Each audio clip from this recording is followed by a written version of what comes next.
você... Calor é esse. Calor, fogo na rabiola. A presença paterna. Né? Bem retrô. Bem vintage ela. Toda. Bem ref, aquela ref nos anos 80. Tá? Bonita né? Fazer o quê?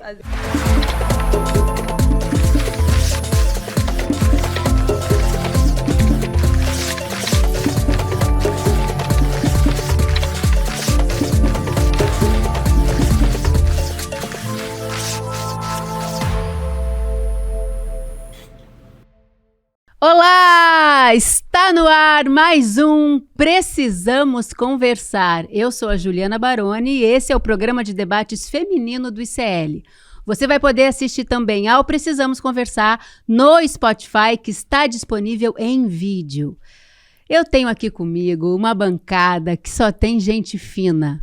Olha, é tão legal, a cada semana a gente vai ficando mais íntima e nós somos de lugares tão diferentes, né? As pessoas... Eu fui para o Rio de Janeiro esse final de semana e muitas pessoas vieram me parar para dizer, olha, precisamos conversar, hein, Juliana? E aí eu vou apresentar para vocês que ainda não sabem quem são as minhas companheiras de bancada. Com vocês, Açucena Cantora! Sara Zara, filósofa das redes. Nina Silva, especialista em finanças e tecnologia. E Márcia Tiburi, a escritora. Teacher. Nossa mestra professora de plantão. Escrevedora. Vamos nessa, meninas? Vamos lá. Olha, precisamos conversar de hoje é sobre um assunto que, enfim... Tá dando muito o que falar essa semana. Na novela Vale Tudo, uma personagem está fazendo barulho na vida real e é super pro bem. É a Lucimar, interpretada pela atriz Ingrid Geier, que faz o papel de uma mãe solo. Vocês já viram esse filme, né? Que vive em pé de guerra com o ex-marido e pai da criança, para que ele pague pensão pro garoto.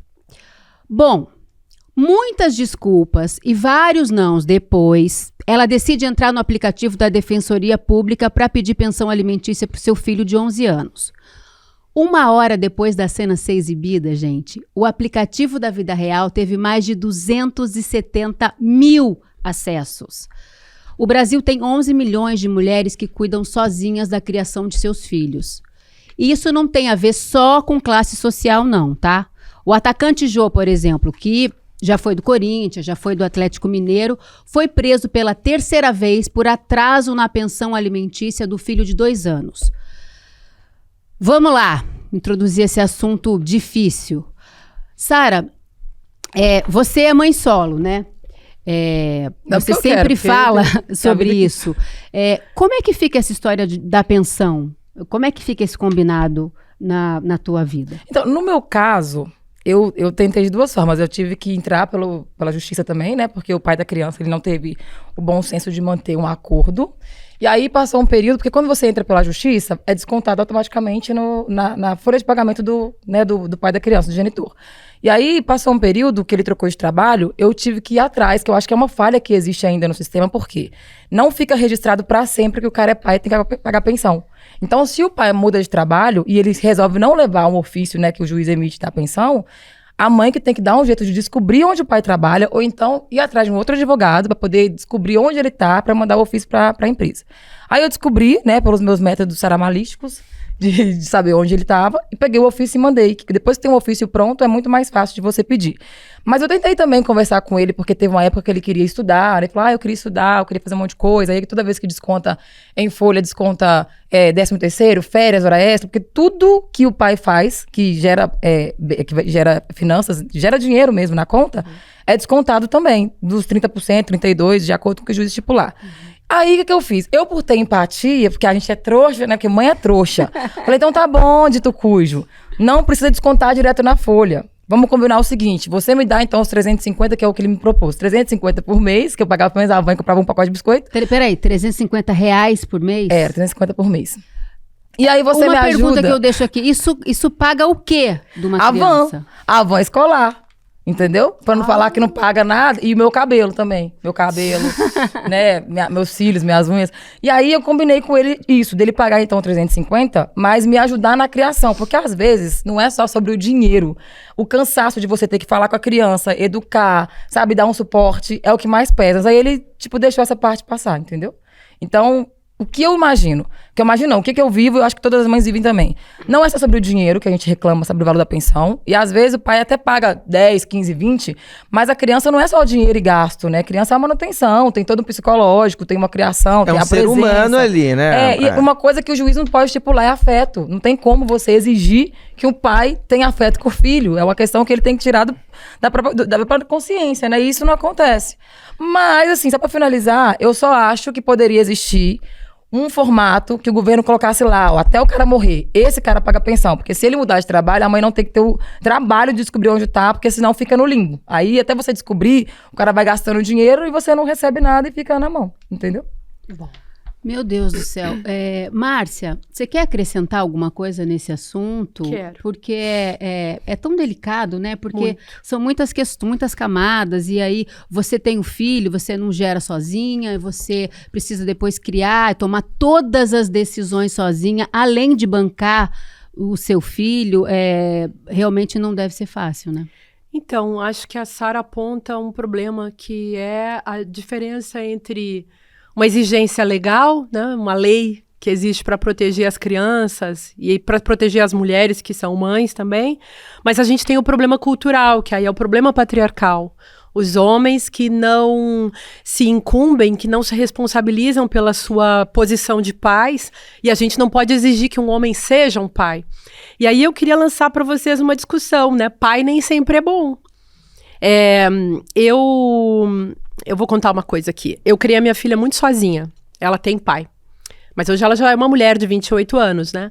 Mas eu me lembro assim que quando ela tinha 18 anos, fazendo análise, se investigando lá com ela mesma, com os seus terapeutas e tal, ela resolveu entrar na justiça e pedir pensão.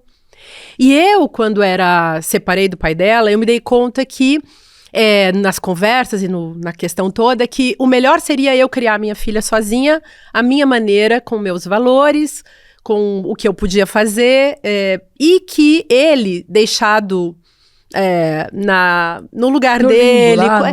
digamos assim, discutir com ele e disputar com ele esses valores, os dinheiros, os pagamentos, ia prejudicar a minha filha. E claro, a gente pensa, é muito bom que as pessoas tenham um papel paterno na vida, né? É bom ter mãe, é bom ter pai, mas eu seria um pouco mais, ou assim, lançaria uma questão provocativa aqui para nós, né? Eu seria mais provocadora. Será que pai e mãe é tão importante assim? Será que a gente não pode criar as pessoas com ética e aí a gente pode ser criado pelo tio, pelo avô, pelo amigo? Aliás, é a sociedade inteira que educa uma criança, né? E eu acho que é muito difícil lidar com homens, porque homens são, de uma maneira geral, em função da sua matriz de subjetivação, não é uma questão de natureza, é uma questão de segunda natureza, né? De matriz de subjetivação. Os homens, em geral, são irresponsáveis, narcisistas, não conseguem crescer, geral talvez. mesmo, né? Porque talvez não consigam, a gente, como dizia o Freud, a gente já vem castrada, né? Então a gente já é madura, os homens não têm, eles continuam com o velho, para os psicanalistas aí, o velho medo da castração.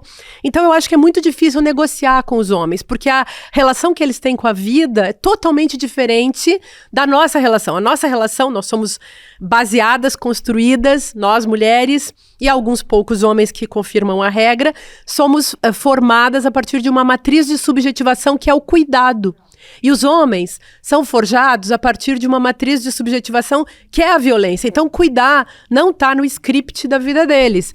É uma provocação que eu faço para vocês, porque eu acho que nós podemos viver com os nossos filhos sem criar essa ficção da falta do pai, sabe? Não acho que o pai seja tão necessário assim. O que falta na nossa vida? Decência, ética, amor, mas isso não vem de uma pessoa, isso vem de muita gente, vem de uma abertura ao mundo. Então, eu sou menos familista nessas horas, sabe? Acho que ser mãe solo, assim, é uma maravilha. O importante é você não ter alguém sendo ruim, cruel, maldoso, jogando com a picuinha, com a vingança.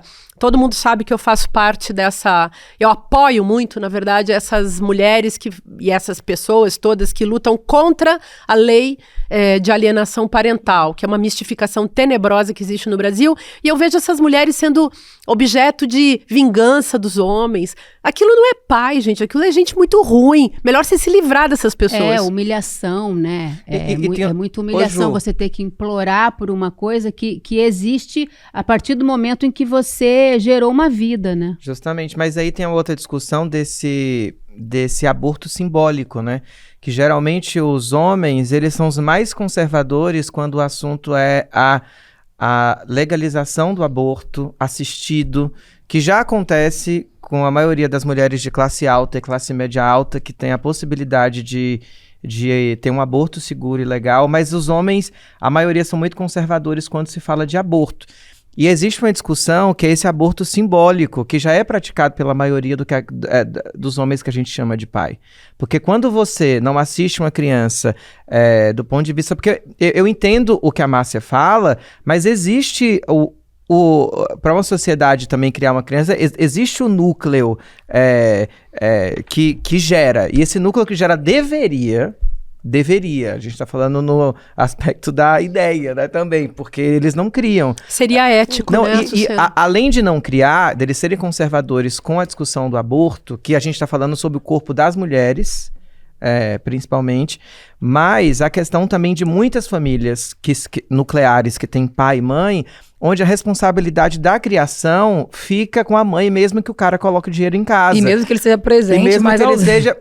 Não ativo, né? Justamente. Por exemplo, faz o que é cerca de uns 10 anos, eu tenho 37, mas faz cerca de 10 anos que o meu pai veio me pedir perdão por muitas ausências. Eu lembro que na minha adolescência eu não sentia, houve um lapso assim do meu pai, só que meu pai era um pai que pagava as contas, meu pai é um pai que estava... Mantenedor. Um mantenedor, mas não existia uma presença ativa e hoje ele reclama dessa falta, porque ele sabe que houve falta. E aí a responsabilidade de qualquer questão que venha acontecer na minha vida seria de quem? Da minha mãe, da minha avó, que foram mulheres. E eu lembro que, por exemplo, eu sou trans, né? Mas eu não acho que a minha transgeneridade tenha a ver com a falta dele, mas ele pode julgar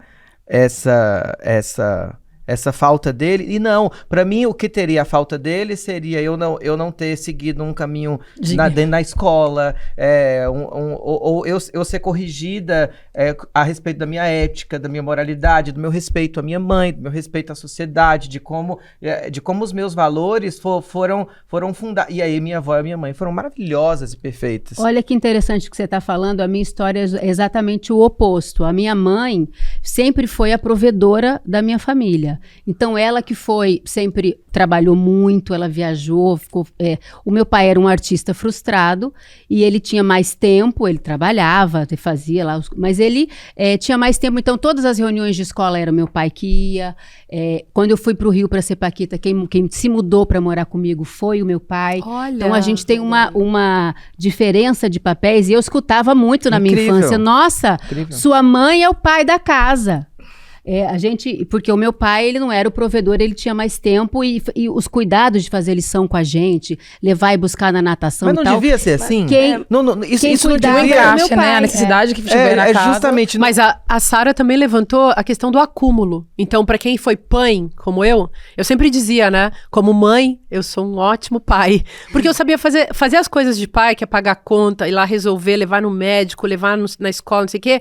Eu fazia tudo, só que várias vezes eu também era ausente, porque eu viajava muito, então eu me lembro uma época que eu tinha o ex-pai lá, tinha o ex-marido e tinha um novo namorado e era a formatura do 9º ano da minha filha, os 3 estavam juntos com ela na formatura e estavam lá jantando juntos e eu só cheguei de madrugada, nem consegui ir em nada nem no jantar, quer dizer, a macharada lá entre eles se resolveram e ela estava muito feliz com aquele monte de pai, que nenhum deles era de verdade, eu que era o pai, eles eram as mamães, entendeu? Mas não eram boas mamães também, eu acho. Eu fico...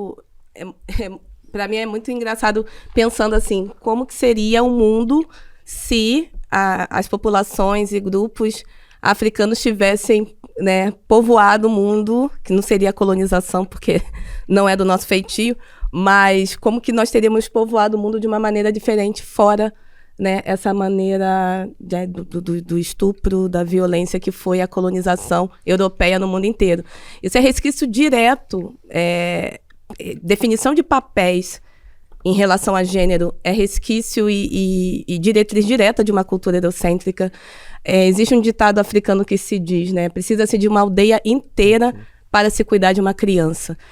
África é um lugar de matrigestão. E quando a gente fala um lugar de matrigestão, não é porque é a mulher que tem que gerar. É porque o que é terra, o que é fértil, o que é afeto e o que é sentimento para com o outro relacional vem de um lugar de gestação, que é a gestação das relações, que é a gestação, né, do crescimento e desenvolvimento, né, deu para contigo junto a um grupo. E esse grupo não necessariamente é o meu laço sanguíneo direto.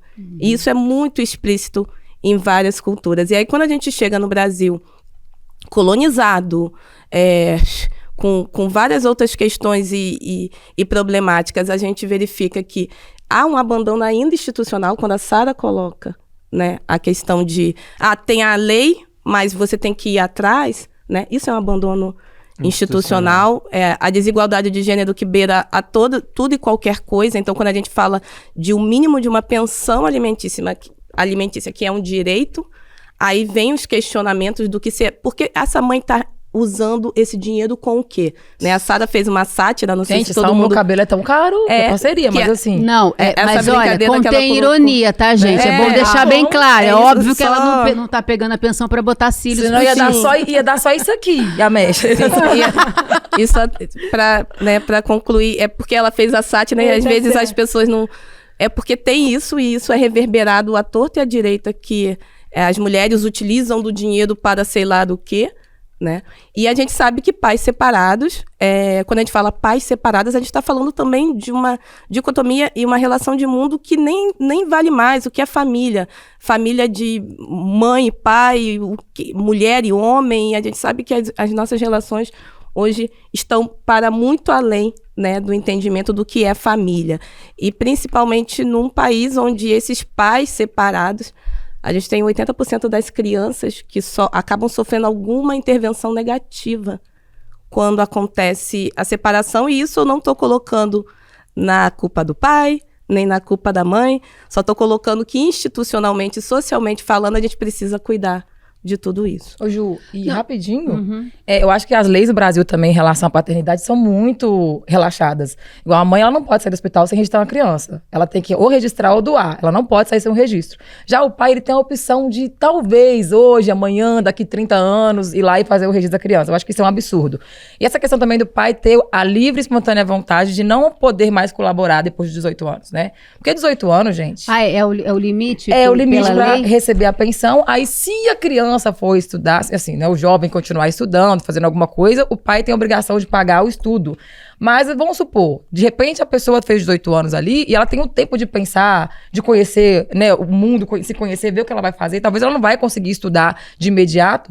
E você não vai pegar como mãe uma criança, uma pessoa de 18 anos pra fora de casa porque ela não, sabe? Ou seja, a mãe, ela tem a obrigação de manter uma outra pessoa, mas o pai, quando dá 18 anos, ele se sente à vontade, tipo, não preciso mais porque quase já que deixou acabou. de ser filho, né? Meu Deus, mãe é pra sempre, né? Exatamente, né? Eu falei, vou trocar meu lugar pra ver se melhora. Mas eu acho que poderia ter uma bancada feminina, sabe? Pra poder tentar regularizar de novo, fazer tudo de novo e colocar um equilíbrio, porque tá muito desequilibrado ainda. Eu acho também que a paternidade, eu acho que tem muito homem, tem uma conversa no Brasil e pelo mundo afora de que as mulheres, às vezes, engravidam pra segurar um homem na sua vida, Deus, né? gente. Agora, raramente alguém coloca a questão de como os homens fazem isso com as mulheres, como eles engravidam mulheres pra capturar essas mulheres, aprisionar essas mulheres e depois subjugá-las ad eternum. Então, as mulheres devem ficar mais ligadas. E no julgamento popular, a mulher segura, tem um filho pra pegar o dinheiro do homem, né? A gente vê esses jogadores de futebol. E E o homem é para capturar o afeto da mulher, não o dinheiro. A né? garantia de uma empregada. Tem corpo, essa... né, E o também. corpo, né, gente? é. Subjugar. A gente tem que falar de violência financeira, né? Essa violência emocional e financeira. A gente teve um dito cujo que essa semana falou, né? Em relação à Bolsa Família, que as pessoas não querem trabalhar. o rei do ovo. O homem dos O ovos. rei do ovo. Meu ovo, meu ovinho. Então, essa criatura, né? Ela é uma criatura que está com vários problemas de processos trabalhistas e também foi visto que ele dá salários baixos. Então, uma pessoa que não remunera, né, decentemente o trabalho, a força, né, a capacidade cognitiva do outro, nunca vai entender que Bolsa Família e pensão alimentícia, renda básica universal, deveria realmente ser para todas as pessoas e principalmente mulheres arrimos de família. E é por isso que nós temos hoje, né, essas bestialidades falando à torta e à direita nas nossas redes Não, sociais. e geralmente esses são os defensores da família, né? Da pátria, sim. de Deus e da família. Os apregoadores da hipocrisia generalizada do que é ser um pai. Vamos aprender a ser um pai com esses caras? É tipo isso. Não, mas é muita cara de São pau, eles que estão né, subindo um cara? monte, não é? É muito. Pra ser pai melhor, pra ser Exato, mais melhor. os legendários têm que subir um monte para aprender o óbvio, São, né? são eles que estão fazendo as principais campanhas contra a questão do aborto. Mas essa questão Eles do são aborto é o seguinte, eles são contra o aborto quando é dos outros. Porque quando eles engravidam as amantes, justamente. eles, é hipocrisia. eles mesmos Mas pagam, financiam e arrancam exatamente, a mão, tá? isso Já na pararam- vida privada é diferente do discurso também, né? E vocês já pararam para pensar como o patriarcado é um programa de empobrecimento espiritual crescente? É muita pobreza. Imagina um sujeito que não consegue ser ético e decente com seu próprio filho, que rouba do seu próprio filho, que não tem o mínimo para dar para o seu próprio filho. Aquele sujeito que a gente falou, acho que foi na semana passada, sei lá, um cara que foi trabalhar de manhã, deixou a mulher e a filha em casa, pequena, recém-nascida, voltou ao meio-dia, matou as duas, foi trabalhar de volta, voltou no final da tarde, tocou fogo nos corpos e ainda saiu dizendo: eu não quero ter que sustentar duas vagabundas. Foi isso que ele Meu disse para a Deus do polícia. céu. Então, gente, isso aí é o suprassumo sintomático realmente de uma cultura patriarcal que precisa ser alterada. Eu sempre achei, eu gosto daquele ditado popular que diz: a gente só dá o que a gente tem, e tem gente que não tem nada para dar, né? Isso é um fato. Mas seria bom realmente regulamentar, organizar, legalizar. Sentar de novo e construir outras leis, né? E pra porque você- tudo isso também, a lei pode inspirar uma cultura melhor. Os homens podem rever a si mesmos, rever a sua miséria espiritual, rever a sua pobreza de espírito, pobreza mental, porque não é só dinheiro, como você está falando. Sua mãe provia o dinheiro da casa, seu pai fazia o resto. Tá lindo, gente, não tem problema com isso. A questão é quando as pessoas deixam tudo na conta do outro, vire-se. Na real, ele fazia e o usam fundamental, né? Não era nem o resto, é o fundamental, né? Que é a criação. Mas na época era quase que um escândalo. Meu Deus, mas é o reunião fundamental. de pais, só tinha mãe, ele era o único pai Que na escola. moderno. Tem um exercício que eu tô praticando agora, assim, né? Eu não tô dando conta nem de mim, mas às vezes a gente dá conta dos outros. O que eu tô fazendo que tá dando certo? Converti dois. Tinha Convertido. dois Ai, homens que maravilha. ordinários, pais de filhos de amigas minhas. Uma nem é tão amiga assim, mas que eu consegui fazer um intermédio. Porque às vezes precisa de alguém de fora pra conversar. E aí eu sinto que às vezes o cara só precisa de ter a razão pra fazer o que ele precisa fazer, sabe? Aí, infelizmente, como tem coisa que não dá pra bater em ponta de faca, eu tirei um pouco do meu tempo, conversei com esse moço, que saiu até na mídia, que ele tava sem pagar pensão, nananana. Tive uma conversa Ih, com ele como eu polêmica. gostaria que tivessem com o pai da minha criança pra ver se resolvia. E aí passou 2 dias, a mãe a minha amiga ligou e falou: Sara, o fulano pegou o menino e foi passear. Sabe assim, Olha. surtiu um bom resultado, sabe? E aí depois a gente teve uma conversa muito boa. Precisava disso? Precisava. Porque como existe hoje a questão do patriarcado, o homem não sente essa pressão de ter que ser pai, sabe? E de repente, se uma pessoa mais próxima fala com jeito, né, com paciência, Uma reeducação. aí ele começa a pensar em se reeducar, né? Não, Então, mas você prestou um serviço importante, não só para sua amiga, como para ele Um mesmo. serviço pra né? criança, na Pra- verdade, e pra né, que criança. vai ser uma referência Mas agora, ó, melhor. vamos mudar de assunto, mas ainda falando de filhos. Vocês sabiam que os nativos digitais são os primeiros a ter QI inferior ao dos pais? É uma tendência que já foi documentada na Noruega, Dinamarca, Finlândia, Holanda e França. O neurocientista francês Michel Demurger, Márcia, que fala? Pode ser. Diretor de pesquisa do Instituto Nacional de Saúde da França e autor do livro A Fábrica de Cretinos Digitais, diz que os dispositivos digitais estão afetando seriamente e para o mal o desenvolvimento neural de crianças e jovens. Vocês imaginam por quê? Por que que... Bom, eu imagino, mas eu quero ouvir vocês primeiro. Vai, Nina. Bom, gente, a criança que, primeiro, não está na terra, comendo terra, correndo, que não está ao ar livre, isso a gente já começou a perder muito disso, né, nas últimas gerações. Com o advento das telas, acabou que as telas se tornaram muletas, né, muletas emocionais. Então, não é que essas crianças, elas tinham, se não existissem telas, elas estariam otimamente bem educadas. Não, é porque já existia um problema, principalmente dessas relações que a gente precisa entender dentro de casa, e aí a gente precisa olhar para esse mundo corrido, esse mundo VUCA, né, como chamam, extremamente variável, de muitas mudanças, de muita informação à mão, mas também da sensação de exaustão. E essa sensação de exaustão, ela acaba parecendo que, não tenho tempo, então como é que eu deixo a criança aqui com o celular, e ela, né, tem ali tantas horas por dia para poder distrair, e regulo aqui a censura e tudo mais. Mas as práticas que nós tínhamos, tanto de levar as crianças para determinados lugares, a gente perdeu que determinado lugar não é lugar de criança. Eu mesma, um exemplo, eu ia para o mercado com os meus pais, com meu pai. E ali no mercado ele fazia gamificação comigo, assim. Coisas que eu queria comprar, ele falava que só tinha determinado dinheiro e ficava me colocando numa atividade cognitiva de atenção de que eu só conseguiria determinada coisa se ele tivesse ali um controle financeiro sobre as compras. Ali já estava me colocando num lugar com compromisso, com responsabilidade e com uma atividade familiar.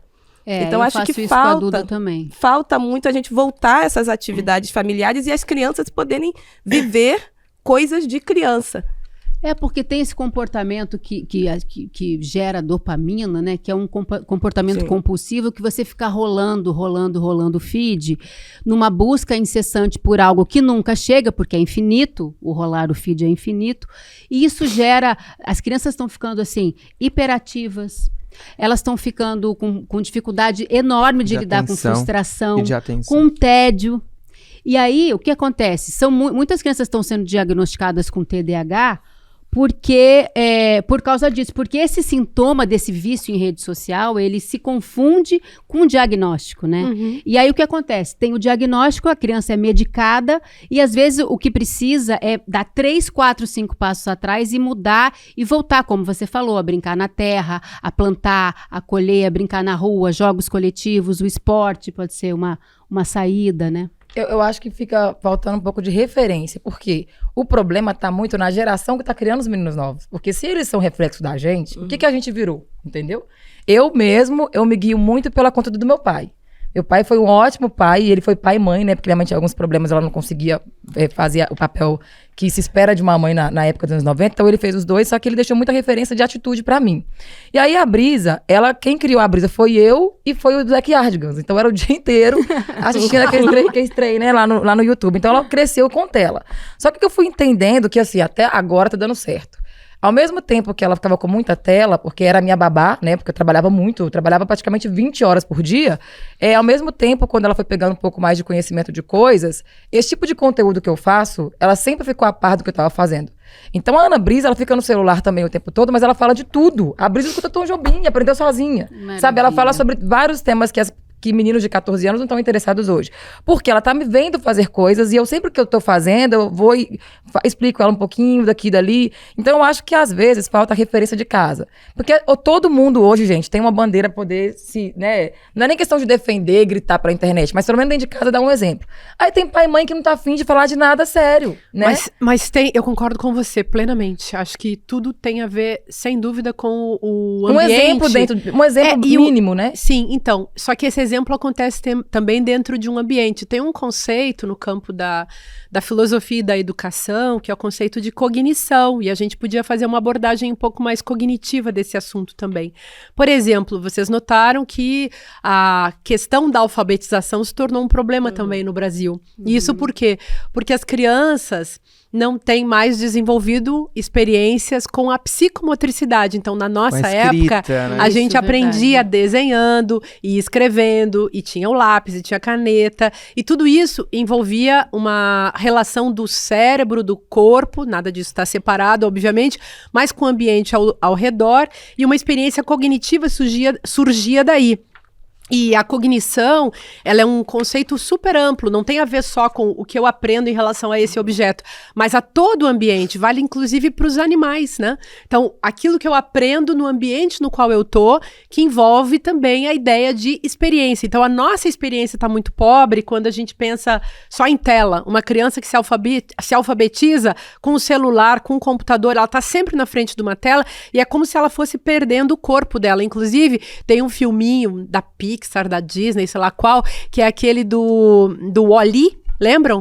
Que é, enfim, o mundo, depois que acabaram com o mundo, sobrou um lixo e um robozinho automático e as pessoas lá lançadas na frente de uma tela completamente perdidas dos seus próprios corpos, comendo mal e tal, fazendo tudo meio errado, né? Eu queria falar uma coisinha também da história da minha vida. Eu fui uma criança, gente, que aprendi a desenhar e escrever.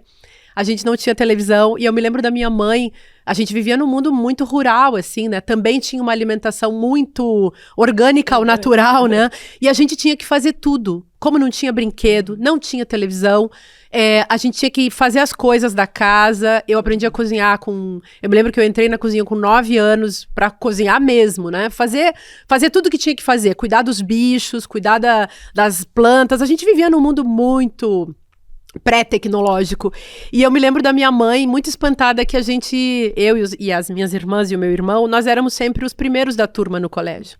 E a gente aprendia a ler e escrever uns com os outros. E aí a gente fazia o maior sucesso no colégio, só tirava notas 1000, assim. E éramos QIs muito altos, pessoas que aprendiam tudo, aprendiam muito rápido, muito fácil, diferente de outras crianças que tinham muitos recursos tecnológicos, que tinham televisão, que tinham carro, que tinham tudo. A gente, além de tudo, tinha que ir pro colégio a pé. Então, era um estímulo da vida. Porque é uma questão de autonomia, né? A gente hoje está querendo suprir tantas as necessidades dos nossos filhos que a gente acaba fazendo por eles, fazendo tudo por eles. E a inteligência... Isso é péssimo. E a inteligência que vem também do brincar, como você colocou, Ju, ela é plástica. Então, ela segue pela vida fora. Agora, é claro que é muito importante cuidar disso nos bebês, nas crianças, nos jovens adolescentes, sem dúvida. Não, pode ir lá, pode ir lá. Lembrando que QI é aquilo que eu digo, né? É desenvolvimento, então você precisa praticar. Não adianta você nascer com QI altíssimo se você não tiver também maneiras de desenvolver aquele processo cognitivo, uma manutenção de potência progressiva. Porque o nosso cérebro, ele acaba ficando... Eu tô falando das crianças, mas eu tô falando da gente também. Isso é sobre nós. Isso. Né? O nosso cérebro acaba ficando assim, passivo, entendeu?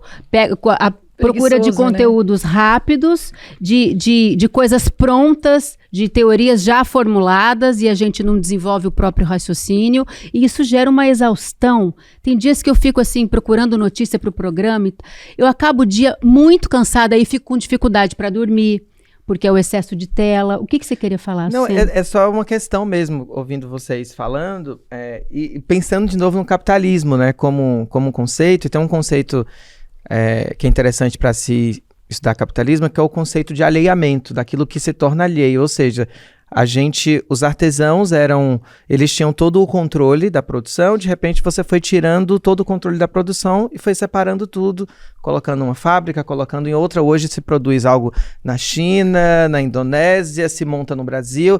Então é como se o trabalhador não pudesse se encontrar com a natureza do seu trabalho em sua totalidade. Ou seja, a gente fragmentou a natureza do nosso trabalho.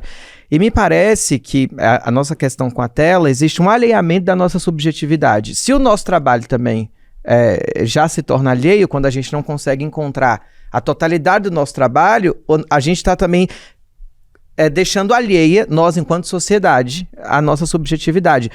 E é muito louco pensar que a gente coloca a nossa subjetividade numa mercadoria, num aparelho, e precisa disso para ser. É como se nós hoje não fôssemos sem um celular.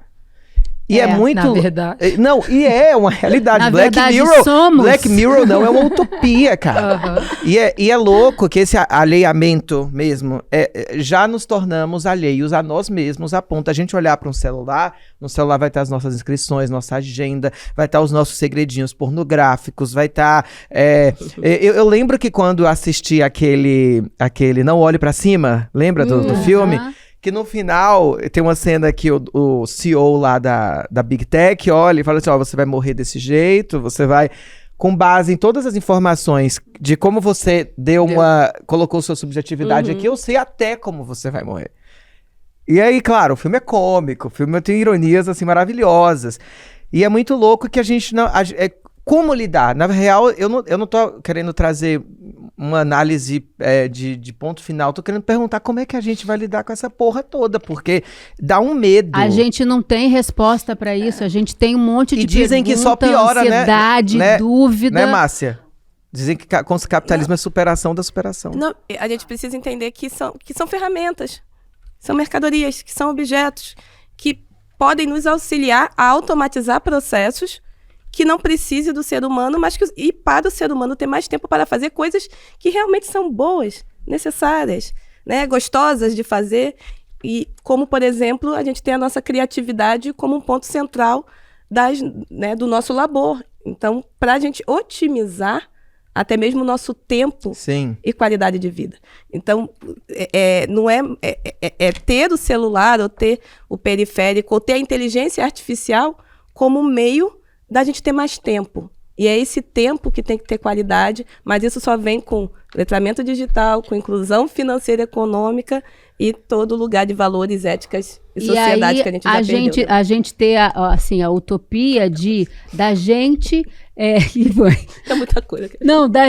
Da gente dominar a máquina e não deixar a máquina nos dominar. Isso a gente ainda tá tateando nesse terreno. As crianças já aprendem o negócio sozinho. Ano passado, mais um verbete entrou nos dicionários americanos e se espalhou pelo mundo. O brain rot, que a gente pode traduzir como cérebro apodrecido ou atrofia cerebral. A imagem é péssima, mas tem a ver com os nossos tempos. Vocês não se sentem assim, com a cabeça meio cheia, quando a gente fica muito tempo rolando aqueles conteúdos superficiais nas redes sociais? E quando você se dá por si, já passaram horas, dizem que os brasileiros saiu uma pesquisa agora dizendo que os brasileiros passam em média 5 horas por dia no celular, né? Onde é que nós vamos parar como humanidade, Márcia, se a gente ficar assim tão ligada nas redes?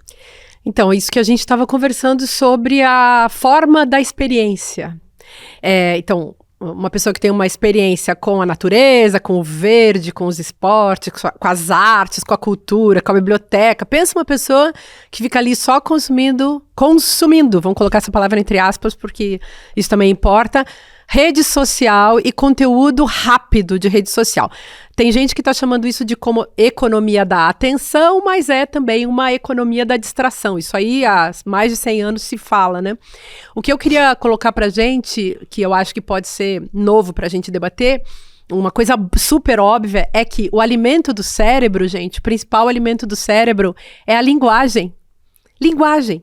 Então a gente se enriquece, a gente se melhora, a gente se torna inteligente, a gente se torna alegre e feliz conforme os conteúdos que a gente vai consumindo, que a gente vai comendo, né, entre aspas aqui.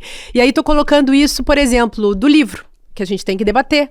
Quando você lê um livro, vocês não se sentem assim como se vocês ficassem plenas, como se vocês ficassem descongestionadas, abertas, quando como se uma coisa incrível quando aconteceu. Você vê um show, quando você contempla filme bom, uma obra. Isso. Ou uma caminhada que seja, sem ficar conectado. Porque agora a gente vai nos você poder parques, pensar, né? As pessoas estão todas, você vai ver, vou caminhar no Ibirapuera, as pessoas estão todas caminhando com o celular aqui na frente. E é cansativo, e a pessoa esquece, ela não se dá conta, porque ela tá ela foi colocada num estado de estupor.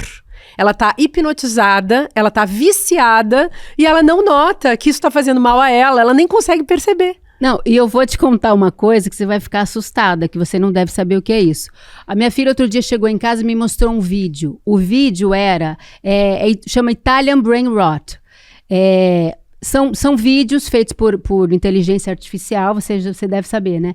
Que, assim, o vídeo era basicamente um tubarão com 3 pés e 3 tênis da Nike, um negócio assim.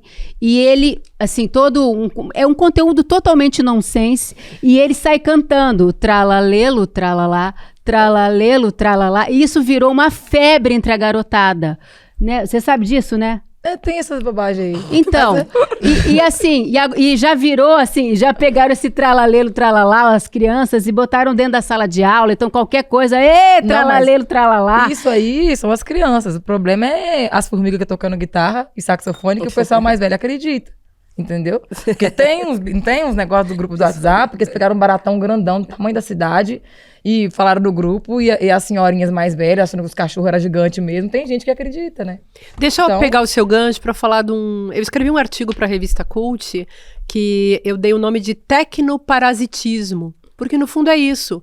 Pode ser uma barata, uma formiga, um rato, uma lombriga, não importa o quê. Mas é isso, esses gadgets, o celular, você falou, né, Ju?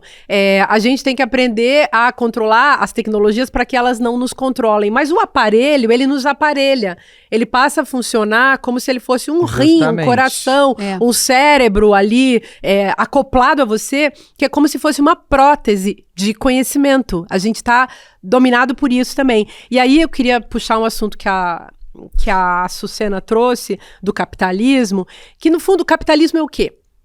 Capitalismo vem de caput, em latim, é a cabeça. Então o que o capitalismo quer eternamente?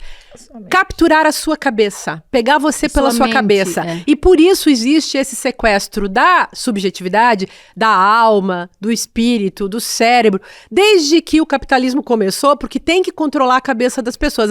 A religião, seja cristianismo ou outras, sempre fizeram isso com as pessoas. Vai se atualizando de acordo com o tempo. Né? Então, isso é muito fundamental, porque a questão seria sempre a gente poder libertar a cabeça das pessoas, tirá-las da condição de alienadas de si mesmas. Então, fazer o pobre acreditar no sistema, a mulher acreditar no sistema, o negro acreditar no sistema, quer dizer, todo mundo acreditar no sistema que oprime, o trabalhador acreditar nesse sistema. Esse é o jogo pérfido que depende necessariamente de você ter tido a sua cabeça sequestrada pelo capitalismo. Eu quero fazer uma pergunta para a Sucena. As relações sociais conseguem se construir, se manter, tendo essa tecnologia como mediadora? Consegue. Agora a gente precisa se reeducar. A Nina trouxe um conceito muito bom que é a educação digital, como é que você colocou? Letramento. O letramento digital. Com inclusão. Agora é muito difícil, gente. A gente tá num tempo muito difícil. Foi o que eu vi esses dias? Eu vi chegou pra mim a notícia de um círculo de fogo no céu, no contexto da guerra. E aí todo mundo, e aí, o fim dos tempos? Óbvio que era uma inteligência artificial produzindo aquela merda, mas um bocado de gente, assim, colocando versículos bíblicos, trazendo profecias. Então, assim... Tá difícil, tá hard, tá puxado. E o conceito de alienação, como você colocou bem, essa é a palavra. Alienação. Então, essa capturação da nossa cabeça já está acontecendo, já aconteceu. O fim dos tempos é isso. Por isso, a nossa alienação... o pensamento reflexivo continua sendo a grande saída. A gente precisa estudar mais filosofia, isso, gente. Os filósofos vão fazer cada vez mais sentido, os filósofos, né? Sempre, né? Sempre, porque o que vai nos salvar, né? As filósofas agora, né? As filósofas estão fazendo cada vez mais sentido. Essa crítica do sistema...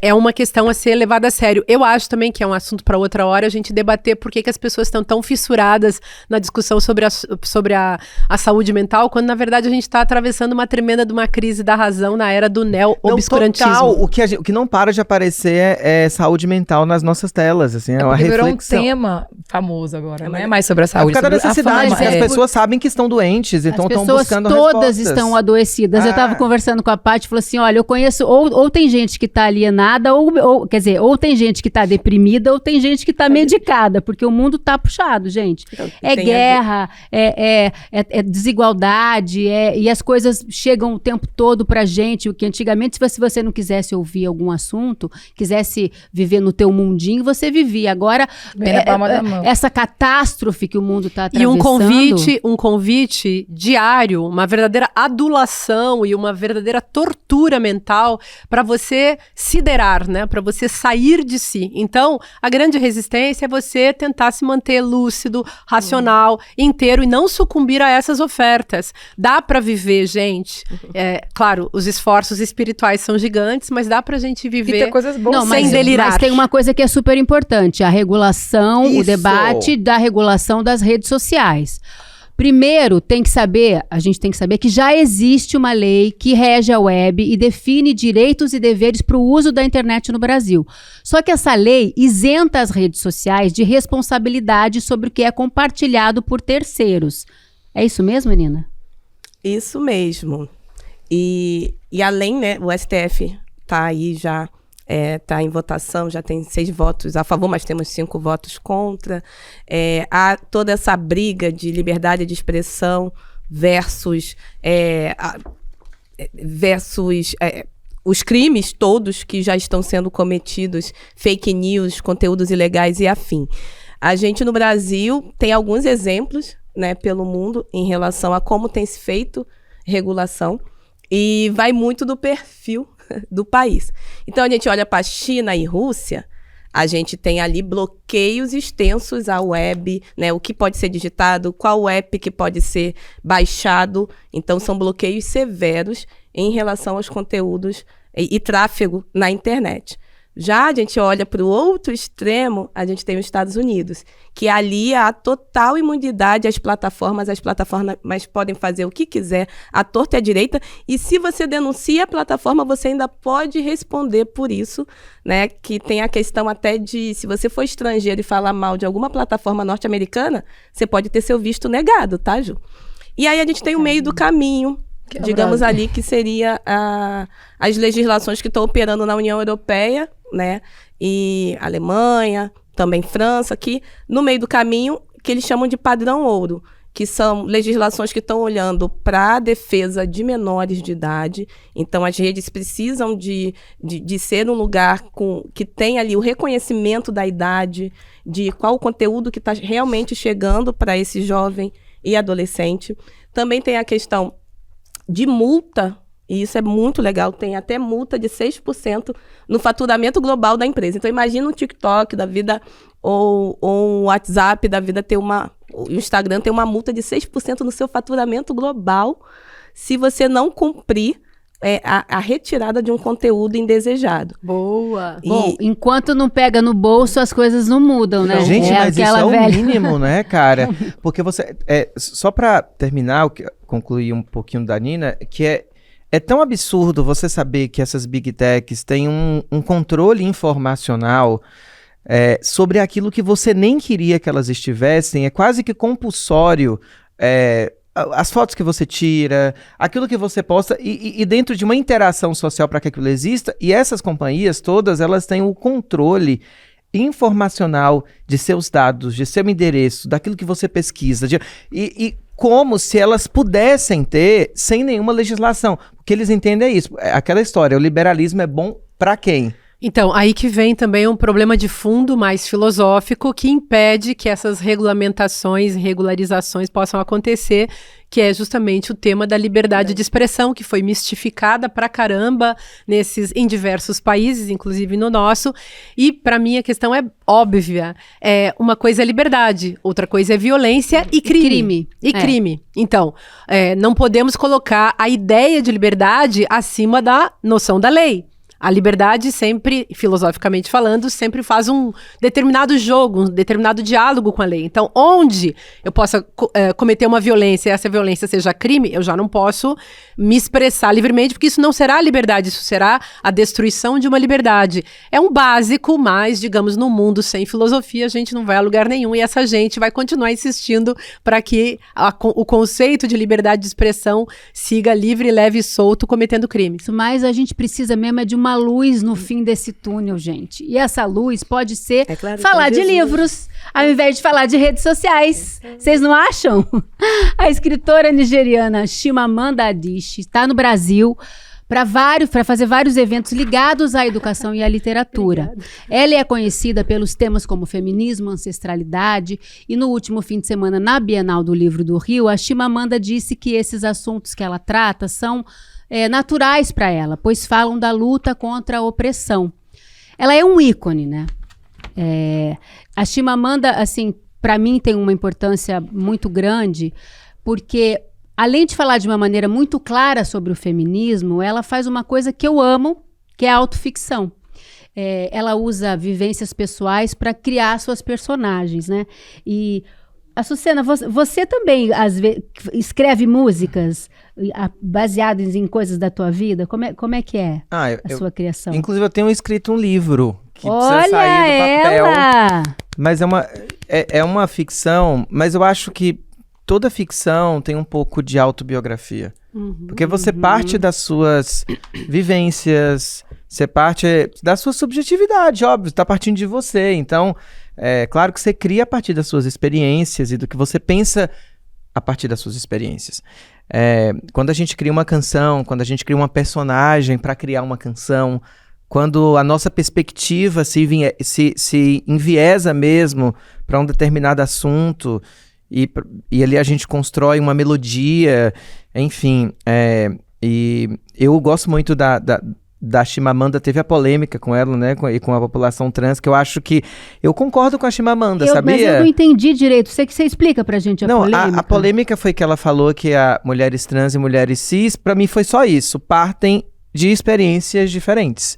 E que uma mulher trans, na sua infância, não teria a mesma experiência que uma mulher cis, que já nasceu designada mulher. Eu acho que ela pode ter se expressado mal, mas eu achei totalmente coerente a fala dela. O que não o que na realidade ela está trazendo à tona é o feminismo interseccional.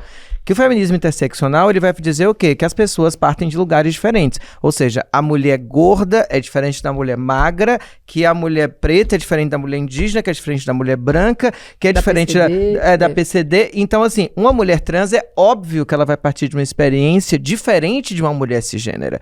Então, esse entendimento, eu acho que é mais uma discussão que se coloca. Ela não é uma inimiga, ela é uma aliada. E a gente precisa conversar com aliados. E se ela colocou um termo de uma forma equivocada, só ajustar. É só ajustar. Precisamos conversar. Precisamos conversar. Porque o que está acontecendo também no mundo de hoje é uma coisa muito doida, porque todo mundo é passível de erro, nós todos estamos aprendendo. Mas eu nem acho que ela errou, sabia? Às Eu vezes acho que é fala a mesma coisa, com palavras diferentes, né? Acontece muito isso. Mas ela não falou nada errado, ela só Ela não levantou falou. o conceito, a diferença conceitual que existe entre cis e trans, que é um óbvio. Esses dias eu fui super malhada por um grupo de mulheres trans, porque eu reivindiquei a criminalização da misoginia. Mas, gente, nós, mulheres cis, também temos direito de ter uma lei que nos proteja, porque a gente não consegue se defender de ataques misóginos. E, inclusive, as mulheres trans não conseguem se defender de ataques misóginos. Elas conseguem se defender de ataques transfóbicos, porque tem uma lei, assim, com uma lei antirracista, uma lei anti-transfobia, anti-homofobia, anti-lesbofobia, mas todas essas mulheres não podem se defender do ataque misógino, e mulher cis não tem como se defender de nada. Então, uma mulher cis pode se defender, por exemplo, quando ela é atacada por racismo, que é outra mas, lei, não por ódio, uma questão de gênero. E vocês entendem perfeitamente. A separação que o patriarcado faz operar? Isso é gravíssimo, é horrível, e a gente precisa dessa Mas lei. o que a gente precisa pensar grande. O que a gente precisa fazer, eu acho, como sociedade, é dar as mãos para os nossos aliados, né? Porque cada um tem uma luta diferente, mas a gente está juntos. Nós mulheres aqui, mulheres diferentes, nós estamos juntas nessa causa feminina. Então, por que não? Uma, dá ruim pra todas. Mas, gente, deixa eu falar um pouco mais sobre os livros, porque a gente precisa falar disso, sabe?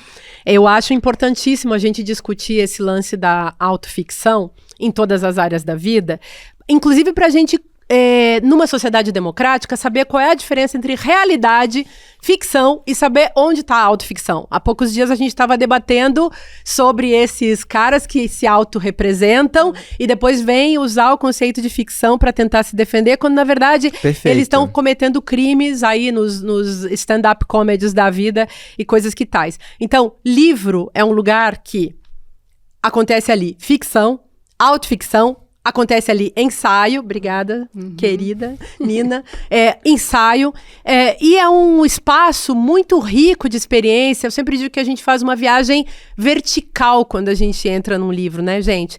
Então, sem dúvida, é prazeroso, faz descansar. Essas pessoas que ficam 2, 3 horas, 4, 5 horas, como disse a Ju, vendo tela e estragando o seu cérebro, podiam passar meia horinha, 40 minutos num livro. Tem gente que quando começa vai até o fim, aí pega o gosto, e tem um negócio que o livro desenvolve, que é essa relação entre sujeito e predicado, que torna todo mundo mais inteligente e ajuda a nossa vida. Eu escrevi 7 romances na minha vida, um livro de contos e uma penca de ensaios que eu nem sei o nome. Atualmente estou escrevendo uma autoficção. É a mais difícil. Ai, que delícia. Porque é um jogo, né? Eu adoro autoficção, porque a gente parte de alguma vivência da tua vida, mas a partir do momento que você está transformando aquilo em literatura, já é uma releitura, é um storytelling da sua vida, não é exatamente, não é uma sessão de análise onde você vai expor tudo, você vai misturar os assuntos, ficcionalizar, tornar aquela história mais interessante, né? O Freud falava de uma diferença entre elaboração e perlaboração. E o Walter Benjamin também falava disso, né? Da experiência que acontece só através da escrita. Porque quando você está vivendo a coisa mesma, você pode até viver o trauma e ficar no trauma. Mas quando você experimenta, quando você perlabora, isso é possível através de um processo ficcional, ou autoficcional, como a gente está chamando aqui, que tem a ver com a escrita. Então, você vai escrever sobre, pode ser a Chimamanda, pode ser a canção da Açucena, pode ser o seu filme, pode ser, enfim, as coisas que a gente faz que nos fazem criar uma certa distância em relação àquilo que a gente viveu. E aí nos ajudam a elaborar. Não, e às vezes até melhorar a realidade, né? Porque a gente também tem esse poder como criadora. Eu queria só trazer a Chimamanda, né, porque as pessoas estão falando de Chimamanda.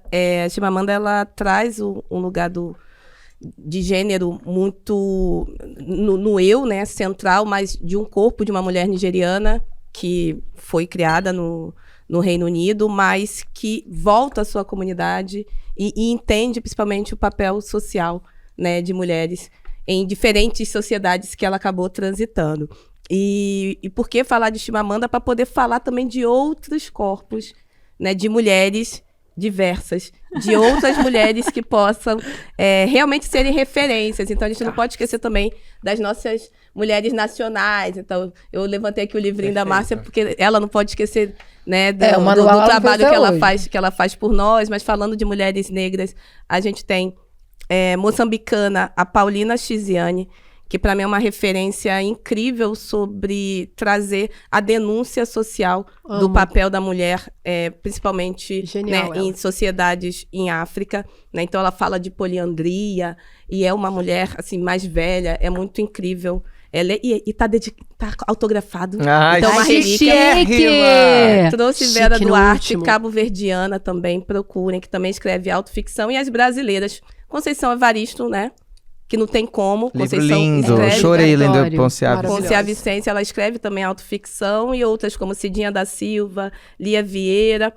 E trouxe sobre o Fonsomé, que foi um livro que eu falei logo nos nossos primeiros episódios. É verdade que você ficou de trazer. O Espírito da Intimidade. E aí eu arremato com a nossa fala de hoje sobre matrigestão, né? Que trazer de novo o provérbio, né? Que uma criança precisa de uma aldeia inteira para ser cuidada. Então, se fala muito disso aqui no Espírito da Intimidade de Sobon Fonsomé. Então, temos várias mulheres negras criando e recriando autoficção no mundo inteiro. E a gente precisa consumir, aí sim, consumir e ter esses livros como nossas extensões cerebrais. Eu tô esperando o manual da Márcia sair pra ler. Não, como namorar uma feminista. Vai ser na próxima Como Bienal. namorar uma feminista. E por falar em autoficção, eu adoro aquela série Pablo e Ilusão com Paulo Vieira, vocês já viram? É a melhor série de humor dos últimos tempos, gente. Eu quero falar para valorizar mesmo o produto nacional. É tão brasileiro, é tão rico. O Paulo Vieira, que é criador, ele ri de si mesmo. Ele conta a história do pai dele, que é o Luizão, e o melhor amigo, o Pablo, e eles só se metem em furada. Eles sempre têm uma ideia genial que vai mudar eles de vida. Então, é muito engraçado. E o mais legal dessa série é que é autoficção. No final do episódio, aparecem os personagens reais, né? Bom, Dira Paz está maravilhosa, como a mãe do Paulo Vieira. Aí temos Otávio Miller como Pablo, temos Ailton Graça como Luizão. É uma série, se você não viu, é leve, é divertido, é gostosa de ver. E é o Brasil profundo. É a Rede Globo mostrando o interior do Tocantins. Então, assim, saímos de uma televisão que mostra o Leblon de Manuel Carlos e agora dá luz para um Brasil... aterrissar no Tocantins. Exatamente. É um respiro inteligente, né? Pra quem tava cansado de ver tanta notícia que enche a cabeça da gente de coisas, é bom assistir uns negócios assim que você fica mais aliviado, mas não se emburrece ao mesmo tempo. Né? Olha, a gente vai ficar por aqui. Mas, se você quer continuar essa conversa e ficar por dentro de tudo que vai rolar por aqui, aponte o seu celular para o QR Code que está aparecendo aqui na tela. Ou acesse icl.com.br/precisamos conversar e entre no nosso grupo exclusivo no WhatsApp, tá? Lá você vai receber o link para assistir ao nosso próximo encontro e ter acesso a conteúdos exclusivos do ICL. Para encerrar o programa, eu quero lembrar vocês o seguinte. A semana passada, a Sucena fez um show maravilhoso de forró aqui em São Paulo. E a gente tá no mês de festa junina, né? Que é da cultura popular. Todo mundo... Eu amo também. Nina ama São João já é dia junina. 24, né? Então eu queria saber, a Sucena, quer cantar um forrozinho pra gente? Cara, eu cantei um forró da Marinês, que é uma forrozeira. Quase ninguém lembra dela, é uma das mais importantes. O forró tem essa questão com a mulher, que precisa ser reconsiderada. Inclusive, um beijo e uma homenagem à Anastácia, que é uma das maiores compositoras do Baião. Foi companheira do Dominguinhos e grandes canções que você sabe dela. Mas vou fazer um Marinês pra gente começar a pegar fogo. Eu gravei, tá nas todas as plataformas, chama Eu Sou o Estopim, que ela diz assim, ó. Eu sou o estopim da bomba, é você quem me faz ser assim.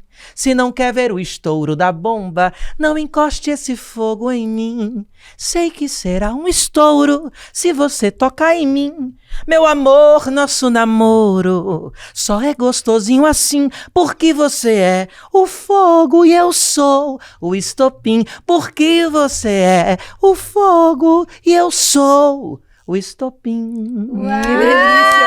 Vamos pegar fogo! Vai botar fogo Um beijo! Até a semana que vem! Ai, que delícia!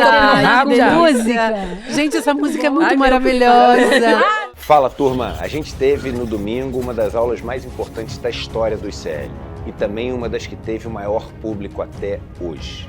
Uma aula onde o professor João César Castro Rocha revelou em detalhes o plano em curso da extrema-direita no Brasil.